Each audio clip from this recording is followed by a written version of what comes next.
ഇത് നമുക്ക് ഇന്നലെ കുറച്ച് ആറ്റുമീൻ കിട്ടിയതാണേ. ഇത് നല്ല ചെതുമ്പലാണ് കേട്ടോ. ഇതിന് ഭയങ്കര ചെതുമ്പൽ. ആറ്റിൽ നിന്ന് പിടിച്ചുകൊണ്ട് വന്ന് നമുക്കൊരാൾ തന്നതാണേ. അപ്പോൾ ആറ്റുമീൻ പണ്ടൊക്കെ നമ്മളിങ്ങനെ ചാരവിട്ടൊക്കെ തേച്ച് കേടുവിടും. അതൊന്നും ഇല്ലാത്തതൊന്നും നമ്മളിങ്ങനെ പൊളിക്കുകയാണ് ചെയ്യുന്നത്. ഈ സൈഡൊക്കെ ഇങ്ങനെ ആദ്യം ഇങ്ങനെ കട്ട് ചെയ്ത് വിടുവേ. എല്ലാം മുള്ളും വാലൊക്കെ കട്ട് ചെയ്തതിന് ഭയങ്കര ബലമായിരുന്നു കേട്ടോ. അതിൻ്റെ വാലിൻ്റെ അറ്റത്തൊരു ചുമന്നൊരു കളറുണ്ട് കേട്ടോ. എന്നാ മീനാണെന്ന് കമൻറ്റ് ചെയ്യണേ. സൈഡൊക്കെ ഇങ്ങനെ കട്ട് ചെയ്യണം ആദ്യം. എല്ലാ സൈഡിലെയും മുള്ള്, അതിൻ്റെ ചിറക് പോലത്തെ സാധനങ്ങളെല്ലാം അങ്ങനെ നമ്മൾ കട്ട് ചെയ്യുവേ എല്ലാ സൈഡും. ഇത് ചെതുമ്പൽ നമുക്ക് ചാരമൊന്നും ഇല്ലാത്തതുകൊണ്ട് തേച്ച് കഴുകാൻ പറ്റിയില്ല. അതുകൊണ്ട് ഞാൻ എല്ലാ മീനും അങ്ങ് പൊളിക്കും. എൻ്റെ കഴുത്തിൻ്റെ ഭാഗം കണ്ടോ, കഴുത്തിനിട്ടൊരിങ്ങനെ കത്രികയുടെ ആ കൂർത്ത ഭാഗം കൊണ്ട് 2 തുളയിടുവേ. അതുപോലെ അങ്ങ് തുളയിട്ടിട്ട് ഒരു കത്രികയുടെ ആ കൂർത്ത വശം ഒരു സൈഡിൽ കൂടെ പിടിപ്പിച്ച് അതിൻ്റെ ചെതുമ്പലിങ്ങനെ പിടിപ്പിച്ച് താഴെ വാൽഭാഗം വരെ അങ്ങനെ നമ്മളങ്ങനെ ചെയ്യണേ.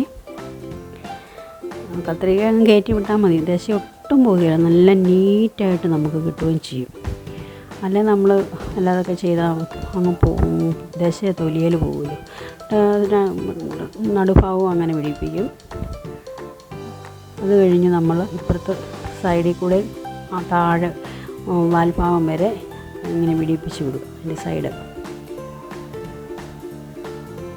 സൈഡ് ഇങ്ങനെ പിടിപ്പിച്ച് താഴെ വാൽഭാഗം വരെയും പോകണേ. അല്ലെങ്കിൽ ഇടയ്ക്ക് പോകാതിരുന്നെങ്കിൽ അവിടെയൊക്കെ വെച്ചിട്ട് കട്ടിയുണ്ട് ആ ഭാഗത്തൊക്കെ. ഒരു കത്രിക തന്നെ ഇറങ്ങാൻ പാടാം. എന്നിട്ട് ഇങ്ങനെ കത്രികയുടെ മേൽഭാഗത്തു നിന്ന് നമ്മളിങ്ങനെ ശകലം തൊലി പിടിപ്പിച്ച് ഇങ്ങനെ കത്രികയിൽ ഞാനങ്ങ് ചുറ്റും. അതിൻ്റെ ആ തോല് ഇത് ചുറ്റി പതിയെ സോഫ്റ്റായിട്ട്. അപ്പോൾ ഒട്ടും ദേശം നമുക്ക് അതിൽ പോവുകയല്ല. ചുറ്റി ഇങ്ങനെ താഴെ വരെ എടുക്കും. നല്ല നീറ്റായിട്ട് മീൻ കിട്ടുകയും ചെയ്യും. മൊത്തം തൊലിയും ചെതുമ്പലും എല്ലാം പോവേ. കണ്ടോ, എല്ലാം നല്ലതായിട്ട് പോകും. എന്നിട്ട് നോക്കിയാൽ നിങ്ങൾ അതൊക്കെ നോക്കിയാൽ തോലെ നോക്കിയാൽ എന്തെങ്കിലും ദശ പോയിട്ടുണ്ടോ എന്ന് നോക്കി. നല്ല നീറ്റായിട്ട്. അതുപോലെ നമ്മൾ ഇപ്പുറത്തെ സൈഡും അതുപോലെ നമ്മളതുപോലെ എടുക്കും.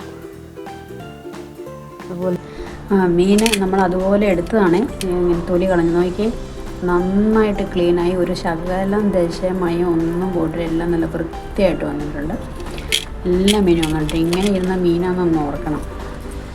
അതുകൊണ്ടോ ഇതുപോലെ ഇരുന്ന മീനെ നമ്മൾ മൊത്തം തൊലി പൊളിച്ചാണ്. നമ്മൾ ആ രീതിയിൽ തൊലി പൊളിക്കുവാണെങ്കിൽ നന്നായിട്ട് തൊലി പൊളിഞ്ഞ് വരും. ദശ ഒരു ശകലവും പോവുകയില്ല. എല്ലാവരും ഒന്ന് ട്രൈ ചെയ്ത് നോക്കണേ. എൻ്റെ ഐഡിയയെ. Okay, thank you.